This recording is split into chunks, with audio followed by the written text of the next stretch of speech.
Hello everyone. आज आपने 11 chemistry unit number 2 structure of atom एमां आपणे लास्ट लेक्चर में डिस्कस करेलू के कैथोड रे ट्यूब जेमां कैथोड रे ट्यूब में उत्पन्न थता कैथोड किरणों पर आपणे विद्युतीय क्षेत्र और चुंबकीय क्षेत्र जे थॉम्सन भाईए आ वस्तु फाइंड आउट करी थी कि विद्युतीय क्षेत्र और चुंबकीय क्षेत्र लागू पाडवामां आवे बराबर। तो एना परथी इलेक्ट्रॉन पर रहेलो चार्ज एमनो अल्टिमेट गोल एवो हतो कि एना पर इलेक्ट्रॉन पर केटलो चार्ज रहेलो छे अने इलेक्ट्रॉन नु दळ शुं छे ए फाइंड आउट करवा माटे एमने आ प्रैक्टिकल करेलो। परंतु प्रॉब्लम ए थयो कि एमने जे मळ्युं तेमने रेशियो मळ्यो एटले कि इलेक्ट्रॉन नो चार्ज कूलम मां અને ઇલેક્ટ્રોનનું દળ આ બેનો રેશિયો મળ્યો। ખરેખર ફાઇન્ડ આઉટ કરવું હતું એમને શું કે ઇલેક્ટ્રોનનો ચાર્જ કેટલો છે, પરંતુ એમને આ રેશિયો એટલે કે ભાગાકાર મળ્યો। એ ભાગાકારનું મૂલ્ય હતું આપણે જોઈએ ને તો 1.7588820 into 10⁻11 કુલમ પ્રતિ किलोग्राम आ रेशियो मळ्यो तो खरेखर में जे थॉम्सन भाई ने फाइंड आउट करवो तो इलेक्ट्रॉन नो चार्ज केटलो छे ए अने बीजू इलेक्ट्रॉन नो दळ ए बे वस्तु फाइंड आउट करी थी। परंतु ए फाइंड आउट करवामां केम के जे कैथोड किरणों पर आपणे चुंबकीय क्षेत्र अने विद्युत क्षेत्र लागू पड्युं हतुं तो एना परथी एमने आ रेशियो मळ्यो। तो खरेखर में फाइंड आउट करवुं तो ए वस्तु मळी नहीं। तो ये वस्तु फाइंड आउट करवामां जे थॉम्सन भाई निष्फळ गया। तो आज वस्तु फाइंड आउट करी ईस्वीसन 1868 थी ईस्वीसन 1868 थी 1953 ना समय दरमियान आर मुलिकन नामना वैज्ञानिक था आर मुलिकन। तो आ मुलिकन भाईए इलेक्ट्रॉन पर नो चार्ज इलेक्ट्रॉन नो वीजभार अने इलेक्ट्रॉन नो दळ आ बे वस्तु फाइंड आउट करी। हवे ए वस्तु फाइंड आउट करी तो एमने एक प्रैक्टिकल कर्यो के एक चेम्बर लीधुं आ रीतनु गोलीय आकारनुं बराबर। एक चेम्बर लीधुं ए चेम्बर में हवे आ मुलिकन भाईए आ प्रैक्टिकल कर्यो एनु नाम हतुं ऑयल ड्रॉप मेथड। मुलिकन नी ऑयल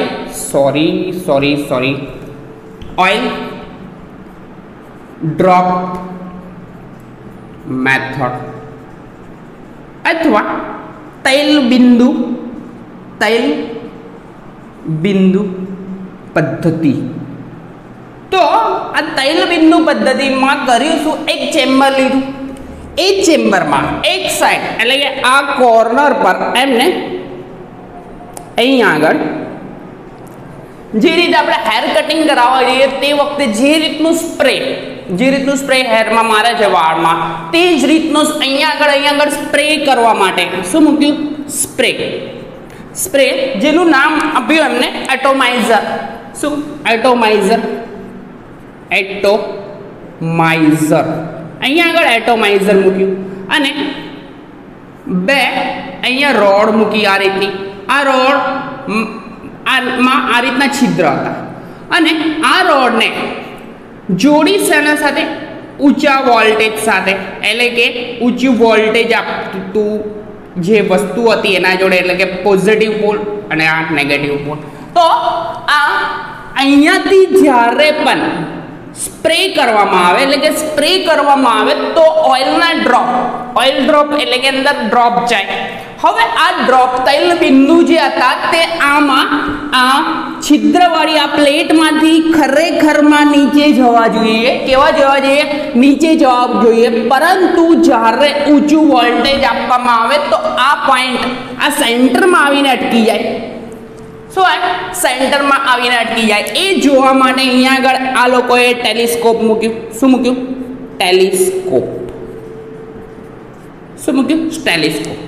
तो आ પ્રેક્ટિકલ આ રીતનો કર્યો હતો, બરાબર. તો ખરેખરમાં નીચે જવાની જગ્યાએ એટલે કે આ ઓઇલ ડ્રોપ જાય તો નીચે જ જાય ગુરુત્વાકર્ષણ બળના લીધે, પરંતુ થયું કે આ ઊંચું વોલ્ટેજ લગાવ્યું તેના કારણે આ ઓઇલ ડ્રોપ ક્યાં આમ સેન્ટરમાં રહ્યા. કેમ? અહીંયા આ નેગેટિવ પોલ છે, કયો છે આ પોલ? નેગેટિવ. તો નેગેટિવ પોલ અને આ ઓઇલ ડ્રોપનો પણ નેગેટિવ પોલ હોવાને કારણે આ ઉપર ગયા, કારણ કે રિપલ્સન અપાકર્ષણ થાય. તો આના પરથી આપણા મૂલિકન ભાઈએ ઇલેક્ટ્રોનનો વીજભાર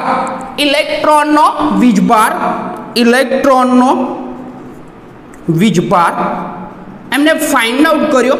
કેટલો? -1.6 × 10⁻⁻19 કુલમ. કેટલો આ વીજભાર એમને મળ્યો? કેટલો? ઇલેક્ટ્રોનનો વીજભાર જે મળ્યો તે વીજભાર મળ્યો 1.6 × 10⁻⁻19 કુલમ મળ્યો. હવે બીજી વસ્તુ કે ઇલેક્ટ્રોનનું દળ ફાઇન્ડ આઉટ કરવું હતું, તો એમને મેથેમેટિકલ ફોર્મ્યુલા યુઝ કરી. કેમ કે ઇલેક્ટ્રોન ખૂબ જ નાનો કણ છે, તો આ કોઈ બીજી પદ્ધતિએ પ્રેક્ટિકલી ફાઇન્ડ આઉટ કરવું મુશ્કેલ હતું. તો એમને કર્યું શું કે આ E/m નો રેશિયો એમને ઓલરેડી મળી ગયો હતો. E/m નો રેશિયો આ એક અને આ ઇલેક્ટ્રોનનો દળ, આ બે વસ્તુ તો હતી. તો એમને કર્યું શું? આ બેનો ભાગાકાર કરી દીધો. કઈ રીતના? કે ઇલેક્ટ્રોનનું દળ, ઇલેક્ટ્રોનનો વીજભાર કેટલો હતો આપણી જોડે? 1.75 સોરી ઇલેક્ટ્રોનનો વીજભાર આ રહ્યો 1.6 ઇન્ટુ માઇનસ. હવે અહીંયા આ માઇનસ એટલા માટે લખવામાં આવે છે કે ઇલેક્ટ્રોનનો ચાર્જ કેવો છે? નેગેટિવ. કેવો છે? નેગેટિવ. એટલા માટે. પરંતુ જ્યારે એનું એ લેવામાં આવે તો ઇલેક્ટ્રોનનો વીજભાર જે લખવામાં આવે તો અહીંયા માઇનસ સાઇન નહીં લખવાની, બરાબર છે. તો 1.6 × 10⁻⁻19 કુલમ, બરાબર, ડિવાઈડ બાય એને કર્યું શું? E/me. તો થશે કેવું? ઇલેક્ટ્રોન કેન્સલ આઉટ એટલે આપણને સીધું મળશે શું? m ઓફ ઇલેક્ટ્રોનનું દળ મળશે. તો ઇલેક્ટ્રોનનું દળ 1.6 × 10⁻⁻19 અને E/me નો રેશિયો આપણા જોડે છે 1.758820 × 10⁻11 કુલમ પ્રતિ કિલોગ્રામ. તો આપણને આ કુલમ કેન્સલ થશે એટલે કે આન્સર મળશે 9.1 × 10⁻31 કિલોગ્રામ.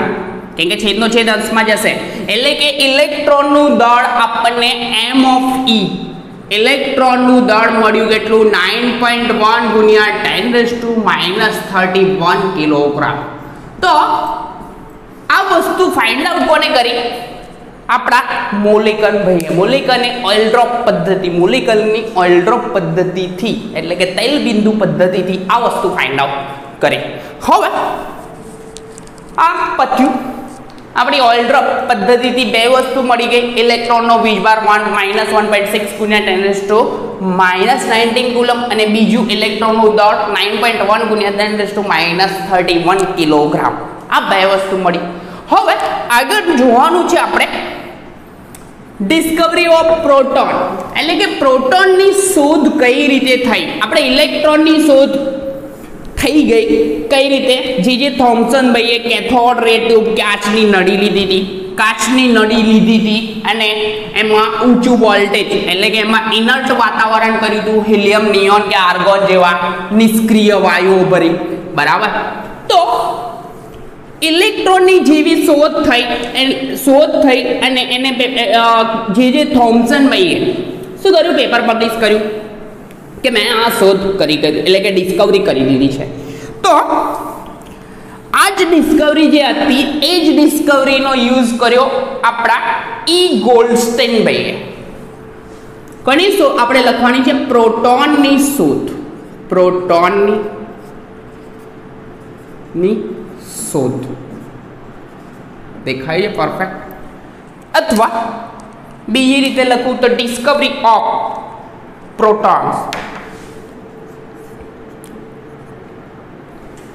ડિસ્કવરી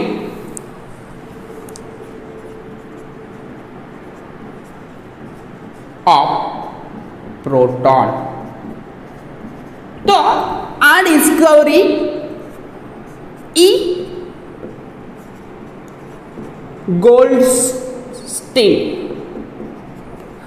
ગોલ્ડસ્ટીન નામના વૈજ્ઞાનિક હતા.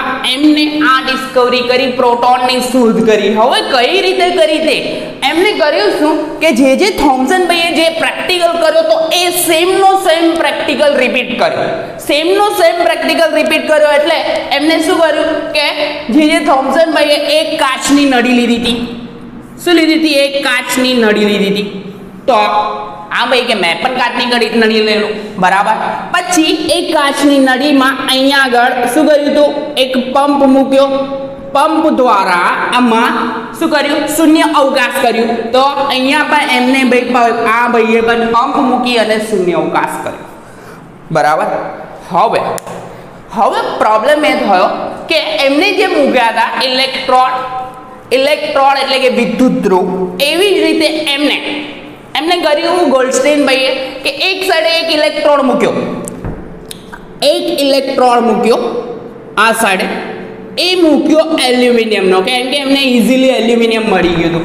એલ્યુમિનિયમ મૂક્યો. હવે બીજી વસ્તુ કરવાની હતી, ઝિંક સલ્ફાઇડનું કોટિંગ કરવાનું હતું. તો એ ભાઈ ઝિંક સલ્ફાઇડ બધી જગ્યાએ કોટિંગ કરી દીધું. એટલે કે આપણા જે થોમ્સન ભાઈએ તો ખાલી કેથોડ, આ એલ્યુમિનિયમ હતો એને આનું નામ કહી દીધું. આ કેથોડની જગ્યાએ એનોડ, એટલે કે એમની મિસ્ટેક થઈ ગઈ કે આમ ખરેખર આ સાઈડે એનોડ ના આવે તો એમને ઊંધું કરી દીધું. ભૂલ થઈ ગઈ, મિસ્ટેક થઈ ગઈ. પણ મિસ્ટેકમાં પણ એમને ફાયદો થઈ ગયો. કેમ ફાયદો થયો તે જોઈએ. તો આ એલ્યુમિનિયમ લીધો, એક કે એને નામ કીધું એનોડ. બીજી સાઈડે હવે એમને શું કર્યું હતું? ઝિંક સલ્ફાઇડ, એટલે કે ઝિંક સલ્ફાઇડનું કોટિંગ આખી ટ્યુબમાં કરી દીધું. એટલે ભાઈએ શું કર્યું હતું? ખાલી એનોડની પાછળની સાઈડે કર્યું હતું, બરાબર. કેથોડ રે ટ્યુબમાં શું કર્યું હતું? જે થોમ્સન ભાઈએ કે ખાલી કેથોડની એનોડની પાછળની સાઈડે ઝિંક સલ્ફાઇડનું કોટિંગ કર્યું હતું. પરંતુ આ ભાઈ ફોર્મમાં આવી ગયા કે મેં બી પ્રેક્ટિકલ કરું, તો એટલે એ ભાઈએ કરીશું બધી જગ્યાએ, આખી ટ્યુબમાં એમને ઝિંક સલ્ફાઇડનું કોટિંગ કર્યું. ત્યાર પછી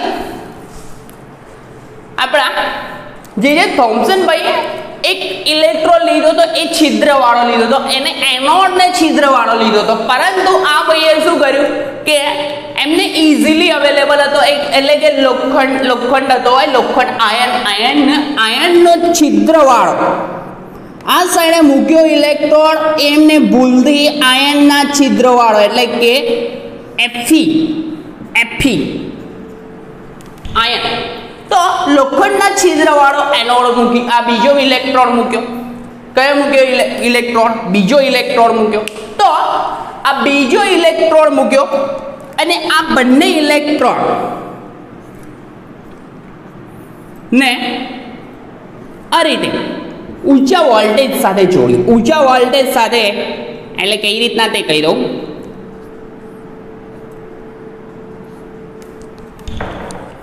બરાબર છે. તો આ પોઝિટિવ પોલ અને આ નેગેટિવ પોલ. પોઝિટિવ એટલે કે અહીંયા પોઝિટિવ પોલ હશે, એનોડ પર પોઝિટિવ પોલ, અને આ સાઈડે કયો પોલ આવશે? નેગેટિવ. આ બહાર લખું છું મેં. તો હવે એમને લોચો શું માર્યો? એનોડની જગ્યાએ કેથોડ અને કેથોડની જગ્યાએ એનોડ, આ ઉલટું કરી દીધું. અને શું થયું કે પેલા ગેસીસ, ઇનર્ટ ગેસીસ હતા જે થોમ્સન ભાઈએ એ ખૂબ કોસ્ટલી હતા, એટલે કે વધારે પ્રાઇઝવાળા હતા. તો આ ભાઈએ શું કર્યું? આ પંપ દ્વારા પંપ હતો એમાંથી નિષ્ક્રિય વાતાવરણ કરી દીધું. પરંતુ એમાં જે વાયુ નાખ્યો, નિષ્ક્રિય વાયુની જગ્યાએ આ ભાઈએ મૂક્યું હાઇડ્રોજન ગેસ. કેમ કે હાઇડ્રોજન ગેસ H2 ગેસ અંદર આ વાતાવરણમાં રાખ્યો. હવે H2 ગેસ રાખ્યો, H2 ગેસ નાખીને આ ટ્યુબ બનાવી. હવે આ ટ્યુબ બનાવી દીધી, કમ્પ્લીટ થઈ ગઈ. આ થશે આપણો કેથોડ. શું થશે? કેથોડ, બરાબર. તો આ રીતનું કર્યું. હવે જેવી સ્વિચ ચાલુ કરી, એટલે કે જેવી સ્વિચ ચાલુ કરી તો આ ઊંચું વોલ્ટેજ એપ્લાય કર્યું તો થયું શું કે અહીંયા એટલે કે જે રીતે કેથોડ રે ટ્યુબમાં એનોડની પાછળ ફોસ્ફોરસ મળતું હતું એટલે કે અહીંયા આગળ એમને ચમક આ ઝિંક સલ્ફાઇડનું જે કોટિંગ કરેલું હતું ZnS નું એની જગ્યાએ અહીંયા આગળ એમને ચમક એટલે કે ફોસ્ફોરસ દેખાવા માંડ્યું કોની પાછળ કેથોડની પાછળ હવે કેથોડની પાછળ જો ફોસ્ફરસ મળતું હોય તો એના પરથી એમને એક તારણ તો એવું જ કાઢી લીધું કે અહીંયાથી વન ટાઈપ ઓફ વિકિરણો ઉત્પન્ન થવા જોઈએ એનોડમાંથી કિરણો ઉત્પન્ન થઈ અને આ કાણા કાણાવાળી જે છિદ્રમાંથી પસાર થઈ અને અહીંયા આગળ અથડાય તો જ અહીંયા આગળ ફોસ્ફરસ મળે તો એમને એ ભાઈ ફોર્મમાં આવી ગયા આ ભાઈ ગોલ્ડસ્ટીન ભાઈ ફોર્મમાં આવી ગયા અને કહી દીધું કે એનોડ કિરણોની મેં શોધ કરી કયા કિરણો एनोड रेज एनोड रे ની શોધ કરી બરાબર હવે આ પ્રેક્ટિકલ કર્યો અને આ રીતનું કર્યું કારણ કે બેઠે બેઠો કોનો જે થોમ્સન ભાઈનો હતો જે થોમ્સન ભાઈનો પ્રેક્ટિકલ હતો પરંતુ જુદી રીતે કર્યો અને પરિણામ પણ કેવું મળ્યું ઉલટું કારણ કે એલામાં કેથોડમાંથી ઉત્પન્ન થઈ અને એનોડ તરફ જતા હતા તેથી કેથોડ કિરણો પરંતુ અહીંયા એનોડમાંથી ઉત્પન્ન થઈને કેથોડમાં એટલે કે અહીંયાથી આ છિદ્રોમાંથી પસાર થઈને અહીંયા થાય છે એનો મતલબ કે આ કિરણો એનોડ રે છે એવું નામ આપ્યું પરંતુ ત્યાર પછી એમને જે થોમ્સન ભાઈને બતાવ્યું કે આ વસ્તુ આવી છે કે તમે જે પ્રેક્ટિકલ કર્યો એના કરતાં મેં ઊંધો પ્રેક્ટિકલ થયો અને મેં ફાઇન્ડ આઉટ કર્યા તે એનોડ કિરણો જ છે તો જે થોમ્સન ભાઈએ કીધું કે ભાઈ શાંતિરા આ એનોડ કિરણો જ છે બરાબર વન ટાઈપ ઓફ વિકિરણ આવે તો મેં અહીંયા આગળ કોઈ વસ્તુ મૂકું સપોઝ અહીંયા આગળ મેં આમ છિદ્રમાં એક ગોળો મૂકું અહીંયા આગળ તો અહીંયાથી આ કિરણો આવતા હોય તો એનું પ્રતિબિંબ આ સાઈડે મળવું જોઈએ બરાબર તો એ મૂક્યું તો આનું પ્રતિબિંબ ના મળ્યું એટલે કે ફૂસકું થઈ ગયું જે ફાઇન્ડ આઉટ કર્યું તા કે આ એનોડ કિરણો નહીં આ ચાલ હજુ બીજો પ્રેક્ટિકલ તો અહીંયા કંઈક પોલારીમીટર નામનું સાધન તો સાધન મૂક્યું તો પોલારીમીટર હોય તેમાં રોટેશન કરાવે તો એ રોટેશન પણ ના મળ્યું એટલે કે એમને કીધું કે ભાઈ આમાં એનોડ કિરણો તો છે નહીં ભાઈ એટલે કે આ એનોડ રે તો છે નહીં બરાબર તો ગોલ્ડસ્ટીન ભાઈ ફ્રસ્ટ્રેટ થઈ ગયા થોડા કે આ વસ્તુ તો આવું ના હોય તો ત્યાં આગળ તો થમ્યા નહીં ગોલ્ડસ્ટીન ભાઈ ત્યાં આગળ થમ્યા નહીં એમને કર્યું શું કે કંઈક તો જવું જોઈએ તો જ અહીંયા ફ્લોરોસન મળે તો એમને બીજું થિંકિંગ કર્યું કે અંદર ટ્યુબમાં કયો વાયુ રાખ્યો છે હાઇડ્રોજન ગેસ તો હાઇડ્રોજન એક સ્વતંત્ર પરમાણુ તરીકે H હોય હાઇડ્રોજન સ્વતંત્ર પરમાણુ તરીકે હોય તો આ હાઇડ્રોજન ગેસ જે રાખ્યો છે એના પરથી આપણે સપોઝ મારા કેથોડ કિરણો તો ઉત્પન્ન થવાના જ છે તો અહીંયાથી કેથોડ કિરણો અહીંયાથી ઉત્પન્ન થઈ એનોડ તરફ જતા હોત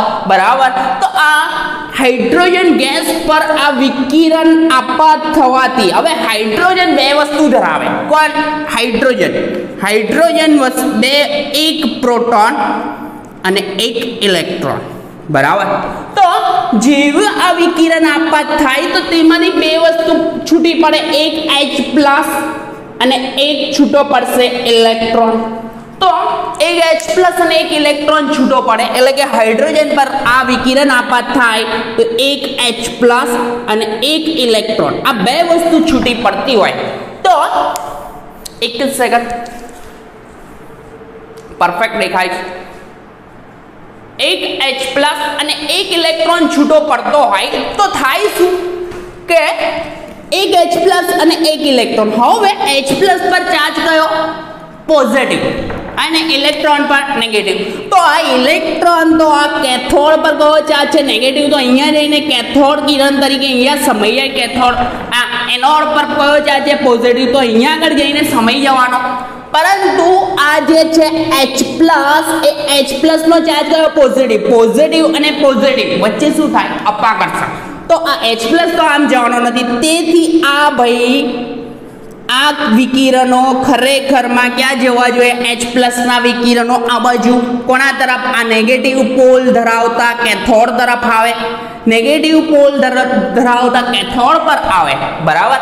એટલે કે આ જે ફોસ્ફોરન્ટ મળ્યું તે કોના કારણે? H+ ના કારણે.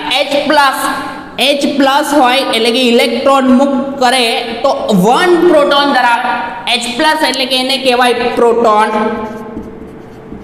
અને આને કહેવાય ઇલેક્ટ્રોન. શું કહેવાશે? ઇલેક્ટ્રોન. તો ઇલેક્ટ્રોન તો કેથોડ એનોડ તરફ જાય. તો આ વિકિરણ H+ ના જે વિકિરણ છે તે આ છિદ્રમાંથી પસાર થાય. છિદ્ર મીન્સ આ કેનાલમાંથી પસાર થાય. તો આ વિકિરણ એટલે કે આ H+ ના જે રેઝ હતા તેને નામ આપી દીધું આ ભાઈએ કેનાલ કિરણો. કયા કિરણો? કેનાલ કિરણો. હવે એક વસ્તુ તો એમને કહી દીધી કે આ ભાઈ ચલો એનોડ રે નહીં પરંતુ આનું નામ આપો કેનાલ કિરણ. અને એ કેનાલ કિરણ કેવા કે કયો ચાર્જ ધરાવે છે? પોઝિટિવ ચાર્જ ધરાવે છે. કયો ચાર્જ? પોઝિટિવ ચાર્જ ધરાવતા. તો આ બીજી વસ્તુ કીધી કે આ ભાઈ પોઝિટિવ ચાર્જ ધરાવે. પોઝિટિવ ચાર્જ ધરાવે તો જ કેથોડ તરફ જાય, કેમ કે કેથોડ પર કયો છે ચાર્જ? નેગેટિવ, બરાબર. તો આ પોઝિટિવ ચાર્જ ધરાવતા વિકિરણ છે. આ છિદ્રમાંથી પસાર થાય મીન્સ કેનાલમાંથી પસાર થાય, તેથી કેનાલ કિરણો એવું નામ આપી દીધું. અને બીજી વસ્તુ પોઝિટિવ ચાર્જ છે એટલા માટે જ થાય. તો જે થોમ્સન ભાઈએ એમને સજેસ્ટ કર્યું કે આ જે છે એટલે કે આ જે મળ્યા છે H+ એને નામ આપો, એને આ નામ આપો શું? પ્રોટોન. શું નામ આપો? પ્રોટોન, બરાબર. તો એ ભાઈએ નામ આપી દીધું આ વિકિરણ જેનું નામ હતું તે એટલે કે પ્રોટોન. કેનાલ કિરણો શેના બનેલા હશે? પ્રોટોનના બનેલા હશે. એટલે કે ડિસ્કવરી આપણી થઈ ગઈ, પ્રોટોનની ડિસ્કવરી થઈ ગઈ. હવે વસ્તુ હતી કે પ્રોટોન પરનો ચાર્જ કેટલો છે તે. હવે એક સિમ્પલ લોજિક છે કે બધી વસ્તુ પ્રેક્ટિકલી ફાઇન્ડ આઉટ કરવી મુશ્કેલ હતી. એટલે કે H+ જે છે આપણો પરમાણુ, કોણ? H+. અહીંયા લખું છું મેં H+, એક પ્રોટોન અને એક ઇલેક્ટ્રોન, બે વસ્તુ ધરાવે. ઇલેક્ટ્રોનનો ચાર્જ કેટલો? 1.6 -1.6 × 10⁻⁻19 કુલમ છે. હવે કોઈ પણ પરમાણુને ઓબ્ઝર્વ કરવામાં આવે તો એના પર કયો ચાર્જ હોય? કે એના પર કયો ચાર્જ હોય? એટલે કે ન્યુટ્રલ હોય. હાઇડ્રોજન એ ન્યુટ્રલ છે. કેવું છે? ન્યુટ્રલ. કોઈ પણ પ્રકારનો ચાર્જ દેખાતો નથી. તો ન્યુટ્રલ છે. તો એમાં રહેલા ઇલેક્ટ્રોનનો ચાર્જ 1.6 × 19 કુલમ છે. તો પ્રોટોનનો ચાર્જ એ ભાઈએ કહી દીધો +1. કેમ કે આ માઇનસ છે તો પ્લસ પ્રોટોનનો ચાર્જ કેટલો? 1.6 × 10⁻⁻19 કુલમ હોય તો બંને એકબીજાને સ્ટેબિલાઇઝ કરી દે, બરાબર. એટલે કે ચાર્જ કેવો થાય? અલ્ટિમેટ 0. તો 1.6 × 10⁻⁻19 કુલમ, બરાબર. તો આ એક વસ્તુ ફાઇન્ડ આઉટ થઈ ગઈ. ત્યાર પછી બીજી વસ્તુ કે એમને ઇલેક્ટ્રોન એટલે કે હાઇડ્રોજનનું દળ એમને હાઇડ્રોજનનું દળ ફાઇન્ડ આઉટ કરવું. તો આપણે પ્રોટોનનો તો ફાઇન્ડ આઉટ કરી લીધું. ચોથી વસ્તુ અને પાંચમી વસ્તુ આપણે ફાઇન્ડ આઉટ કરવાની છે પ્રોટોનનું દળ, m ઓફ પ્રોટોન. તો પ્રોટોનનું દળ ફાઇન્ડ આઉટ કરવું હોય તો આપણે સમ બેઝિક કન્સેપ્ટ ઓફ કેમિસ્ટ્રી, બરાબર, એમાં પ્રોટોનનું દળ તો જોયું હતું. પરંતુ અહીંયા ઇલેક્ટ્રોનનું દળ કેટલું છે? 9.1 × 10⁻31 કિલોગ્રામ. આ એટલું ઓછું છે. કેટલું? ખૂબ જ નાનું મૂલ્ય છે, તેને અવગણી શકાય એવું છે. તો પ્રોટોન Hમાં રહેલું દળ પ્રોટોનમાં રહેલું એટલે કે આ દળ હાઇડ્રોજનમાં રહેલું દળ ખાલી પ્રોટોનના કારણે જ હોય. તો આપણે સમ બેઝિક કન્સેપ્ટ ઓફ કેમિસ્ટ્રીમાં હાઇડ્રોજનનું દળ કેટલું ફાઇન્ડ આઉટ થયું હતું કે 1.673 × 10⁻⁻ into 10⁻⁻24 ગ્રામ અથવા કિલોગ્રામમાં કરવો હોય તો 1.673 into 10⁻27 કિલોગ્રામ. તો આના પરથી એટલે કે આ હાઇડ્રોજનનું દળ કેટલું છે 1.67 into 10⁻37 કિલોગ્રામ. તો આ તો કેવું છે અવગણી શકે એટલું છે ઇલેક્ટ્રોનનું દળ. તો ખાલી આ પ્રોટોનના કારણે તો પ્રોટોનનું દળ પણ એ ભાઈએ ફાઇન્ડ આઉટ કરી લીધું અને એને નામ આપ્યું 1.67 ગુણ્યા 10⁻27 કિલોગ્રામ. બરાબર. તો આ હતું પ્રોટોન દળ. તો ભાઈએ કર્યું શું આ પ્રોટોનની ડિસ્કવરી પણ કરી દીધી, એના પર પ્રોટોન પરનો ચાર્જ બી ફાઇન્ડ આઉટ કરી લીધો અને પ્રોટોનનું દળ આ ત્રણ વસ્તુ ફાઇન્ડ આઉટ કરી દીધી. અને આ વસ્તુની શોધ ગોલ્ડસ્ટીન નામના વૈજ્ઞાનિકના નામે જાય છે. એમને કર્યું શું કે જે થોમ્સને જે કેથોડ રે ટ્યુબ લીધી હતી તો એ ટ્યુબ લીધી એમાં નિષ્ક્રિય વાયુની જગ્યાએ એમને લીધો ગયો હાઇડ્રોજન વાયુ. કેવો વાયુ? હાઇડ્રોજન વાયુ ભર્યો એનોડ તરીકે એલ્યુમિનિયમની પ્લેટ. કોને? એલ્યુમિનિયમની પ્લેટ. અને આ કેથોડ તરીકે આયનની પ્લેટ લીધી, પરંતુ એમાં કાણાવાળી પ્લેટ લીધી. હવે જ્યારે ઊંચો વોલ્ટેજ પસાર કર્યો તો તેમને આ કેથોડની પાછળની સાઈડે શું દેખાયું? ફોસ્ફરસ ઝિંક સલ્ફાઇડનું કોટિંગ તો કરેલું જ હતું અને એમાં હાઇડ્રોજન વાયુ ભર્યો હતો, હાઇડ્રોજન ગેસ. તો આ કેથોડની પાછળ ફોસ્ફરસ દેખાયું.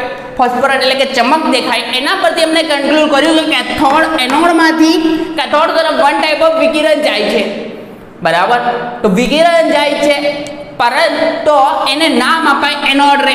પરંતુ જે થોમ્સન ભાઈને બોલાયા તો એમને કીધું શું કે અહીંયા ભાઈ વચ્ચે કંઈ મૂકી જો પ્રતિબિંબ મળે છે તો અહીંયા વિકિરણ જતા હશે, પરંતુ એવું કંઈ થયું નહીં, પ્રતિબિંબ મળતા નહોતા. એટલે કે આ એનોડ રે નથી, એટલે કે એનોડ રે ના કીધું.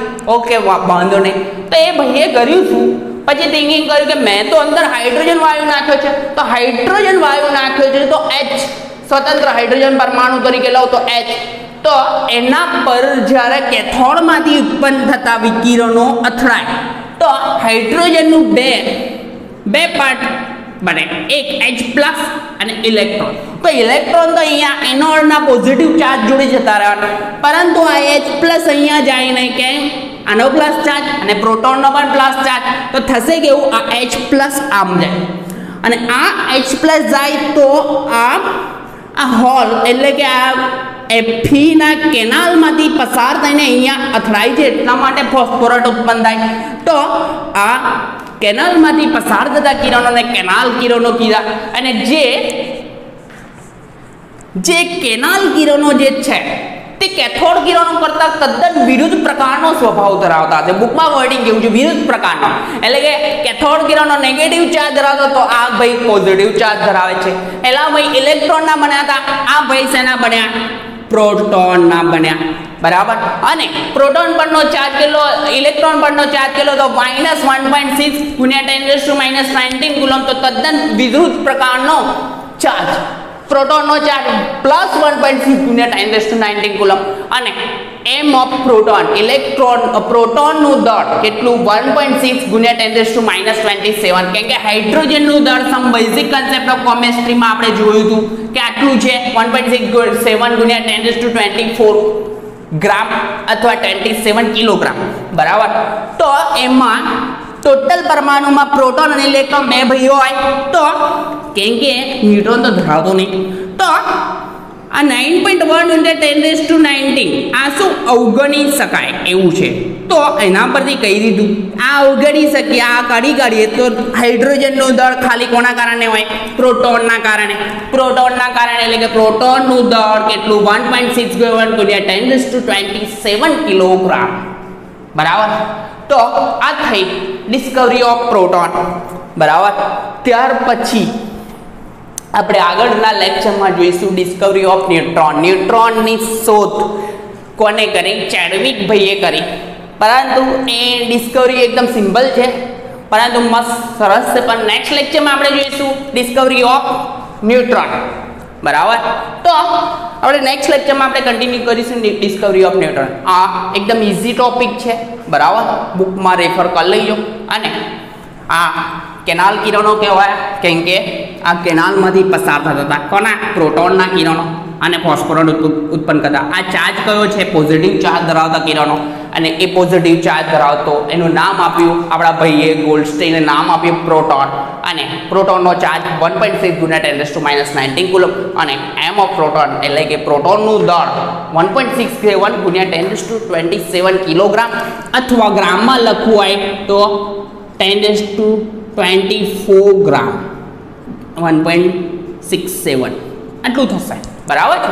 તો આપણે નેક્સ્ટ લેક્ચરમાં આપણે કન્ટિન્યુ કરીશું ડિસ્કવરી ઓફ ન્યૂટન, કઈ રીતે ન્યૂટનની શોધ થઈ તેના માટે કન્ટિન્યુ રહેજો.